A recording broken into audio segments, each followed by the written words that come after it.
तो उन्होंने कहा कि 50% की कैप खत्म हो गई है।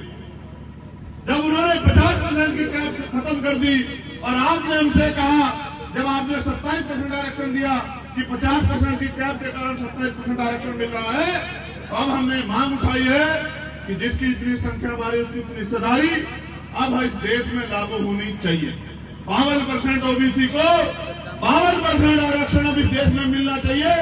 ये मांग हमने उठाई तो सरकार का जवाब आया कि अभी भी साधन की कमी है। तो हमने कहा ठीक है, अगर साधन की कमी है तो 27% से अलग वो पिछड़ी जातियां जो अभी तक मुख्य धारा में नहीं आ पाई है, उन अति पिछड़ी जातियों को 15% आरक्षण की व्यवस्था अलग से आपको करानी चाहिए। जब उन 15% आरक्षण को उन पिछड़ी अति पिछड़ी जातियों में जाने का मौका मिलेगा, हम सामाजिक न्याय को मानने वाले लोग हैं, तो मैं मानता हूं कि जिनका कभी क्लर्क भी नहीं बना, पटवारी भी नहीं बना, उनका भी जब IAS IPS बनेगा तो उन समाज के बारे में भी आवाज उठेगी। हिस्सेदारी का मतलब, सामाजिक न्याय का मतलब ये नहीं होता कि मैं, मेरा बेटा, मेरी बेटी, मेरा परिवार, ये नहीं होता है।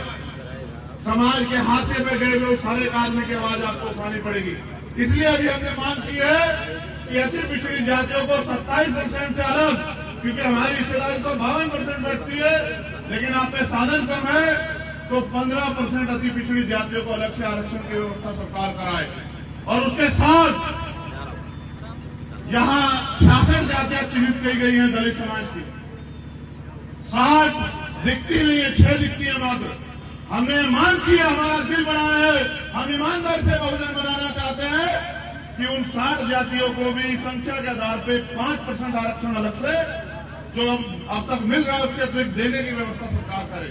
और मैं आपसे वादा कर रहा हूं कि सरकार के हलक में हाथ डाल के हम ये आरक्षण दिलाते रहेंगे अपने लोगों को। इस सरकार की मेरी चुनौती है। ये बात सरकार याद रखे, ये लोकतंत्र है, जिनका वोट होगा उनका राज होगा, और जिनकी संख्या ज्यादा होगी इनके हितों की रक्षा वो खुद करेंगे। इसलिए हम लोग जगाने के लिए निकले कि उन अति पिछड़ी और अति दलित जातियों को भी हम आरक्षण की व्यवस्था होनी चाहिए।